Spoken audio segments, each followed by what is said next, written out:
There's a question I want to ask you first. When was the last time you genuinely felt that this moment is different from all the others? Not because you bought something, not because a post got likes, but because the thing itself had a weight, an ineffable sense of the sacred that made time seem to pause here, made this moment feel unlike yesterday, unlike tomorrow. Can you remember? I've asked many people. Many of them thought for a long time and couldn't say. Many people in our generation actively abandon those things. Don't go back to sweep the graves at Qingming.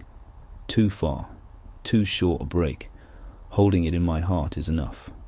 Cut the New Year rituals wherever possible. Staying up until midnight is pointless. The visits are just formality.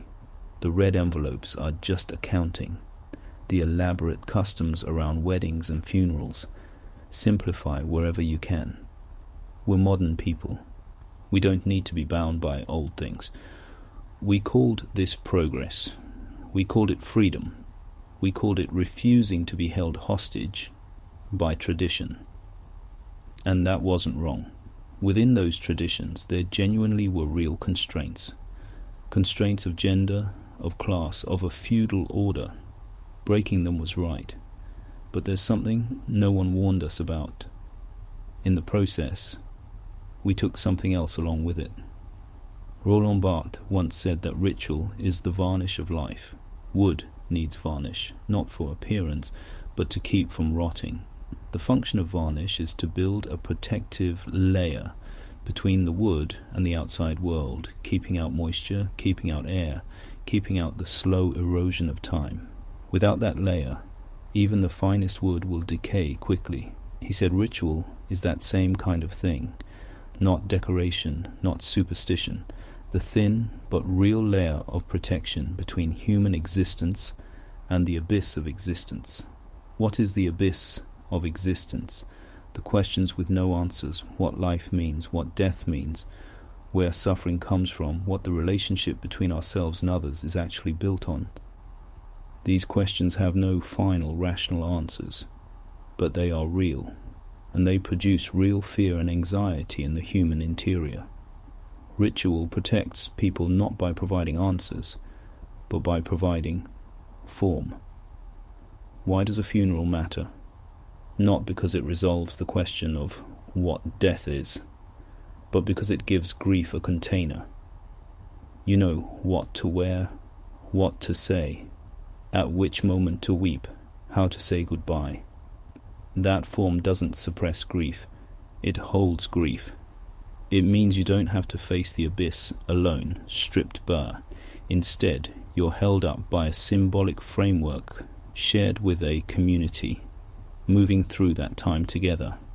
Why does the New Year matter? Not only reunion, but because it gives time a shape, a beginning, an ending, the ritual sense that this year has now passed.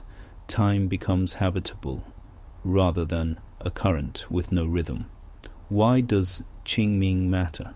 Not only remembrance, but because it keeps a thin thread running between the living and the dead.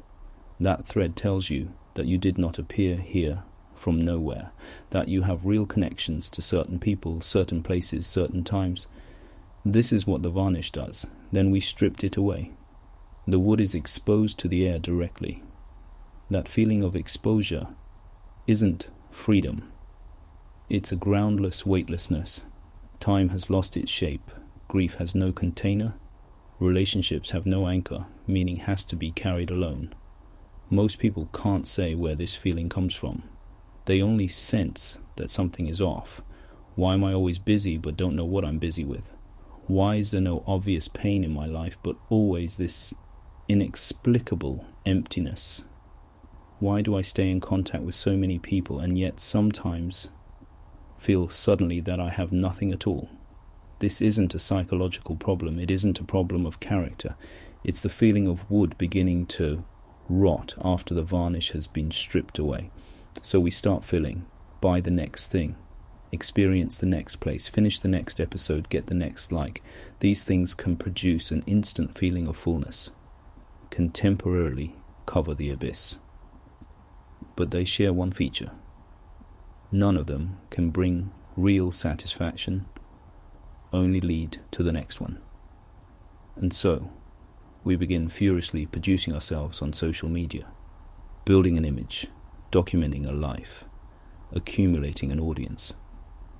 Because when community dissolves and symbolic bonds break, the individual self loses its external anchor and can only confirm its own existence through the gaze of others.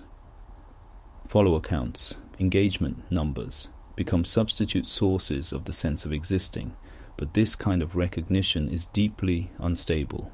Attention can vanish, numbers can fall, algorithms can change at any moment, so it demands ever more continuous, ever more intense self-performance to maintain, driving deeper anxiety.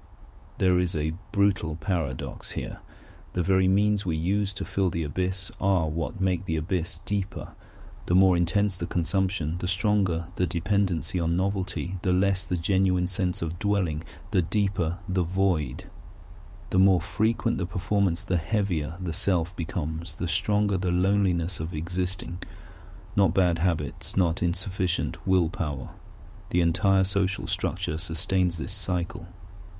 Algorithms, markets, cultural norms all reinforce it. You can't jump out through more rational choices because the trap itself was built using the words, "This is your free choice." Byung-Chul Han writes, "We believed we had broken the old shackles and won freedom. In fact, we only exchanged the old shackles for a new pair, more invisible, harder to name, and therefore harder to resist. The old shackle was called religious discipline.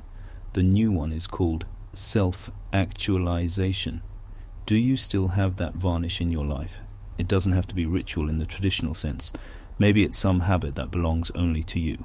Something you do every year. A moment that makes you feel this is different from all the other moments. Doing the same work as the varnish. Not giving you answers, but meaning you don't have to face the abyss, bare, every single day. If you have it, it's more precious than you know. Hold on to it. If you don't, it's not too late to start looking.